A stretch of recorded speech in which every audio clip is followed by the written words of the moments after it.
Daftar lengkap pemain timnas Indonesia di Piala Asia, Shin Tae-yong coret pilar Borneo Football Club dan Arema. Daftar lengkap pemain timnas Indonesia di Piala Asia resmi dirilis pada Kamis 4 Januari 2024. Melansir situs resmi PSSI, Shin Tae-yong telah memilih 26 pemain untuk Piala Asia. Dalam 26 pemain timnas Indonesia di Piala Asia itu, terlihat Shin Tae-yong coret pemain Borneo Football Club dan Arema Football Club. Pemain Borneo Football Club yang dicoret oleh Shin Tae-yong jelang timnas Indonesia main di Piala Asia, yakni Adam Alis. Sementara pemain Arema Football Club yang dicoret Shin Tae-yong yakni Arkan Fikri. Dicoretnya dua pemain itu memastikan timnas Indonesia main di Piala Asia tanpa pemain Borneo Football Club dan Arema Football Club. Awalnya diketahui pemain Borneo Football Club Adam Alis dan pemain Arema Football Club Arkan Fikri ikut TC timnas Indonesia di Turki. Bahkan pemain Borneo Football Club Adam Alis dan pemain Arema Football Club Arkan Fikri ikut bela timnas Indonesia saat uji coba lawan Libya di Turki 2 Januari lalu. Kini hitungan hari jelang Piala Asia, Shin Tae-yong putuskan coret pemain Borneo Football Club Adam Alis dan pemain Arema Football Club Arkan Fikri. Respon santai Shin Tae-yong usai timnas Indonesia kalah 0-4 dari Libya tidak ada artinya. Shin Tae-yong tidak merasa panik dengan hasil yang didapat timnas Indonesia saat berjumpa Libya.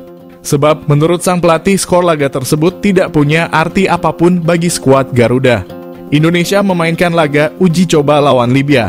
Pada duel di Stadion Mardan itu, Indonesia kalah 0-4. Bagi sebagian fans timnas Indonesia, hasil itu dapat respon negatif. Apalagi tim racikan Shin Tae-yong itu kebobolan dari gol-gol yang merupakan kesalahan pemain belakang.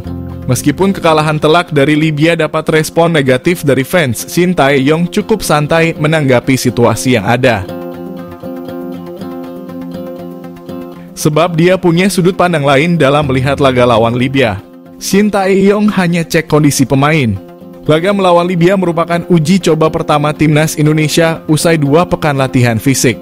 Nah, menurut Shin Tae-yong mereka belum terlalu mengasah taktik pertandingan sehingga wajar jika kalah telak dari Libya. Fokus taktik lawan Irak.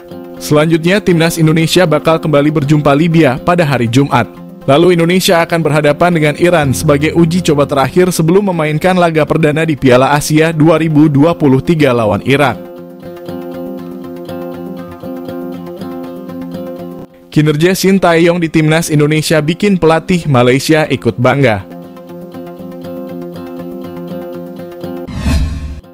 Kinerja luar biasa yang ditunjukkan Shin Tae-yong bersama timnas Indonesia mendapat perhatian dari pelatih timnas Malaysia, Kim Pen-gon.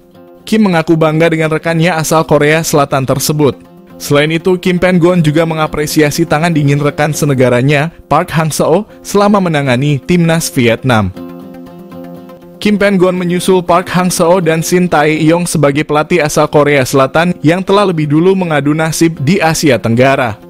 Kim Pen-gon mulai memimpin Malaysia sejak Januari 2022.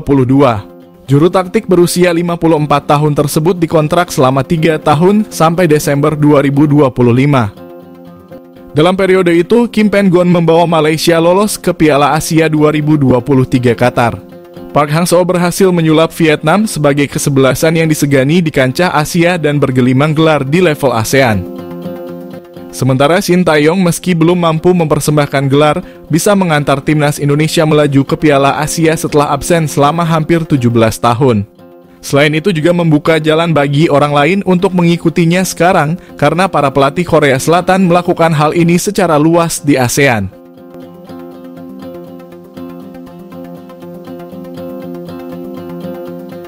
Sepak bola Indonesia di 2023, reinkarnasi, prestasi, dan naturalisasi. Sepak bola Indonesia sepanjang 2023 ditandai dengan reinkarnasi setelah pandemi dan tragedi Kanjuruhan, serta lahirnya kembali prestasi timnas Indonesia. Pada awal 2023, timnas Indonesia kembali mengalami kisah pahit. Melaju ke semifinal Piala AFF 2022, timnas Indonesia tak berkutik di hadapan salah satu musuh kental, Vietnam. Indonesia kembali gagal meraih gelar Piala AFF untuk pertama kalinya. Namun pahit yang dialami tim senior ini diobati dengan prestasi Indonesia U23. Tampil di SEA Games Kamboja, Indonesia meraih medali emas setelah 32 tahun puasa gelar. Tim yang diasuh Indra Syafri mengalahkan Thailand di partai puncak dengan skor 5-2. Kemenangan ini tercipta dengan dramatis dan sempat diwarnai kericuhan antar pemain dan ofisial. Selepas SEA Games, program naturalisasi yang disodorkan Shin Tae-yong dilanjutkan. Setelah Jordi Amat dan Sandy Walsh, giliran Ivar Jenner, Rafael Struijk, dan Saina Patinama dikejar. Meski menuai pro dan kontra, PSSI tetap melaju. Naturalisasi dianggap sebagai sebuah jalan yang layak ditempuh mengingat banyak talenta berbakat keturunan Indonesia di berbagai penjuru dunia. PSSI yang mulai dipimpin Erick Thohir juga mencari lawan tanding besar. Jika sebelumnya hanya melawan tim papan tengah dunia, juara Piala Dunia Argentina didatangkan.